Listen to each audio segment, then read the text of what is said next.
नमस्कार दोस्तों, एक बार फिर आपका स्वागत है आधी दुनिया के इस कार्यक्रम में। और एक बार फिर मैं आपसे मिलवाना चाहूंगी डॉक्टर कमलेश कोठारी को। कमलेश जी, आपका एक बार फिर से स्वागत करती हूं मैं।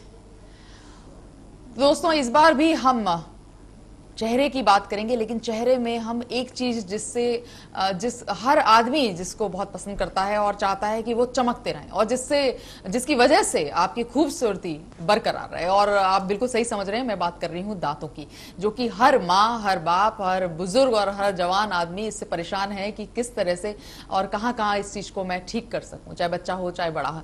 तो डॉक्टर साहब, सबसे पहले मैं आपसे ये पूछना चाहूंगी, बहुत आम सा क्वेश्चन है कि किस किस तरह की परेशानियां होती हैं दांतों की? दांतों की हर उम्र में परेशानी होती है। बच्चों की अपनी सेट ऑफ परेशानी होती है जी। जो मिडिल एज लोग हैं उनकी अपनी परेशानी होती है, और बुजुर्ग की तो अलग डिफरेंट सेट ऑफ परेशानी आ जाती है। बच्चों में सबसे कॉमन परेशानी होती है कैविटीज की। जो बच्चों को शौक है चॉकलेट खाने का। चॉकलेट्स खाना बुरी बात नहीं है, बट प्रॉब्लम यह है कि चॉकलेट खाने के बाद आप उसको अच्छी तरह से साफ करें, मेंटेन करें। चॉकलेट सिर्फ एक कल्प्रिट नहीं है, इसके अलावा आज की अपनी जो डाइटरी हैबिट्स है, जो प्रोसेस्ड फूड, जो फास्ट फूड, चिप्स है, चॉकलेट्स है, स्टिकी फूड जो हम लोग खाते हैं, तुरंत उसको ब्रश करके ठीक करना, मेंटेन करना जरूरी है।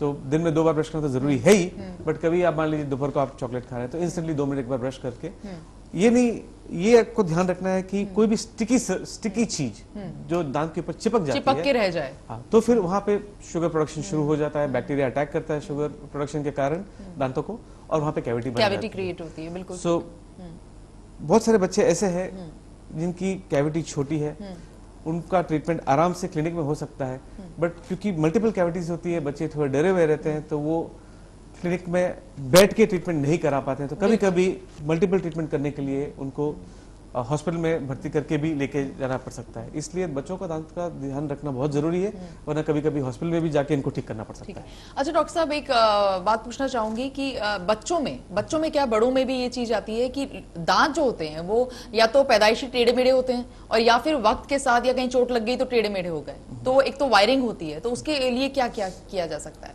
देखिए, टेढ़े मेढ़े दांत जो है यूजुअली 8, 9, 10 साल की उम्र में आपको समझ में आता है कि दांत टेढ़े मेढ़े हैं करके। अच्छा। क्योंकि 90-95% ऑफ बच्चों में पहले जो दांत आते हैं, दूध के दांत जिसको बोलते हैं, 6 साल तक जो रहते हैं, 7 साल तक जो रहते हैं, पूरे दूध के दांत ही रहते हैं। उसके बाद नए दांत आना शुरू होते हैं, बहुत सुंदर तरीके से वो बैठते हैं, राइट।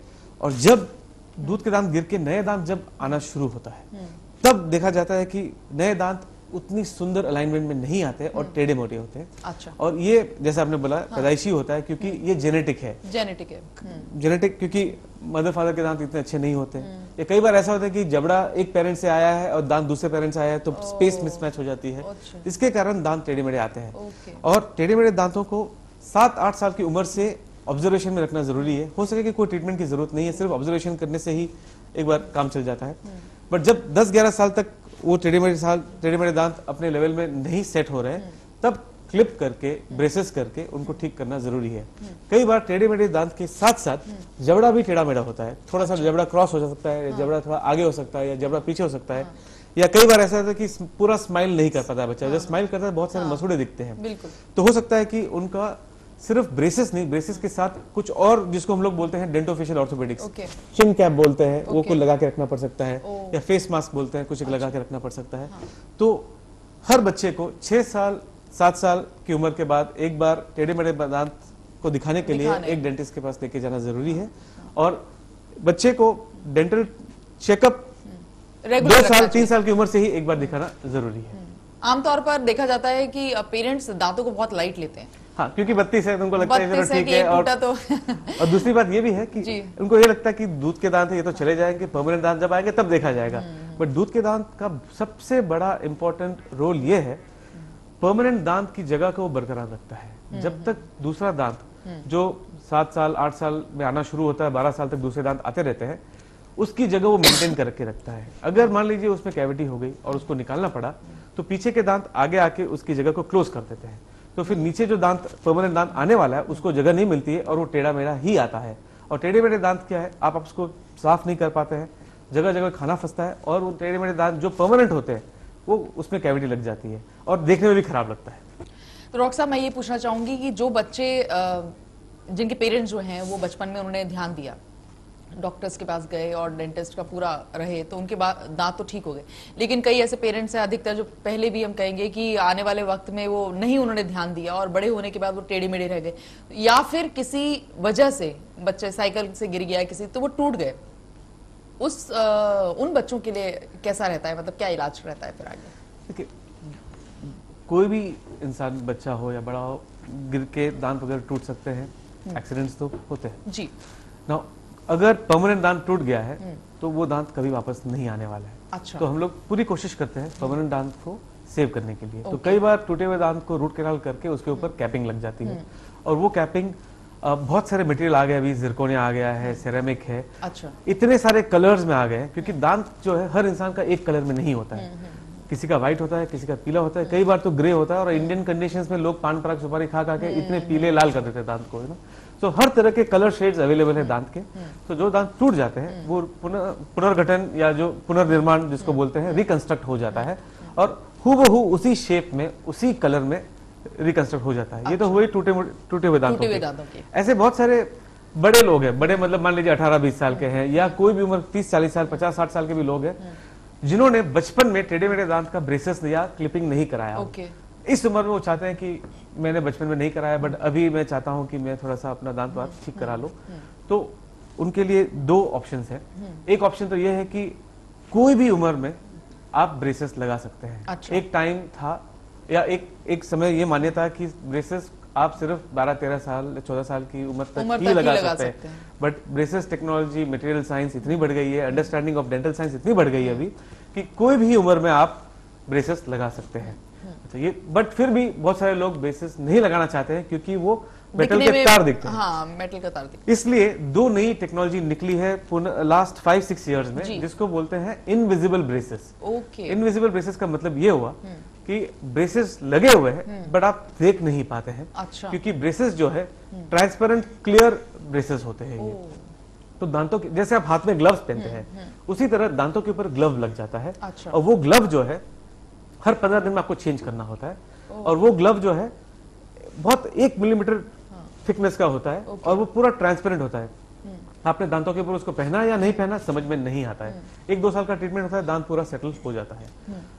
किसी को अगर जल्दी है कि नहीं 1-2 साल ट्रीटमेंट हम नहीं करा पाएंगे, घर में शादी है या मेरे को अब्रॉड जाना है, या बहुत सारे रीजंस होते हैं कि लोग 2 साल तक ट्रीटमेंट नहीं कराना चाहते, 1.5 साल तक ट्रीटमेंट नहीं कराना चाहते हैं, तो फिर हम लोग स्माइल डिजाइनिंग करते हैं। अच्छा। ये स्माइल डिजाइनिंग आपका 15 दिन से 20 दिन के अंदर ट्रीटमेंट हो जाता है, मगर इसमें एक आध डिसएडवांटेज ये है कि कुछ एक दांतों को रूट कैनाल करना पड़ सकता है, कुछ एक दांतों को कैपिंग करना पड़ सकता है, मगर दांतों को अलाइनमेंट एकदम सीधा हो जाता है, दांतों का कलर मैच, आपस के दांत का तालमेल वगैरह एकदम परफेक्ट हो जाता है।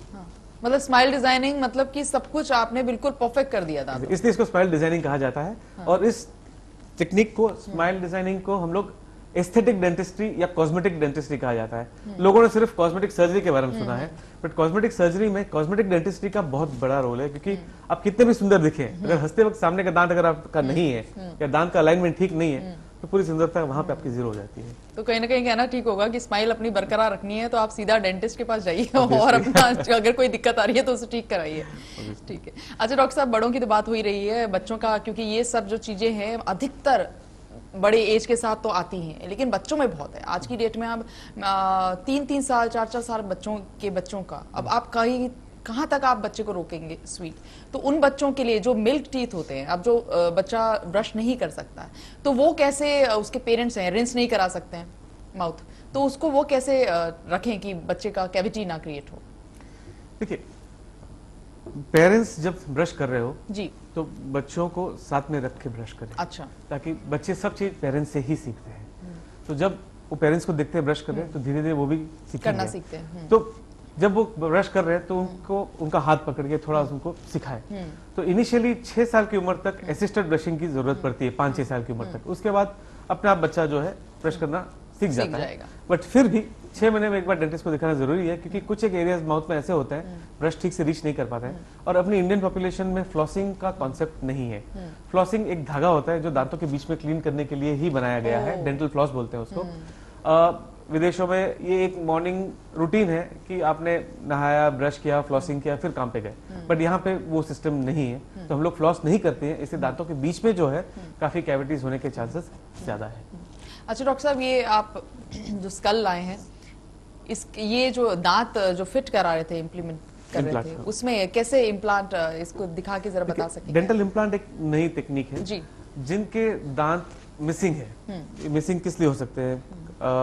दांत गिर गए क्योंकि कोई एक्सीडेंट हुआ, दांत गिर गए, या कोई कैविटी थी, ध्यान नहीं दिया और इतनी खराब हो गया, दांत इतना खराब हो गया कि आपको निकालना पड़ा।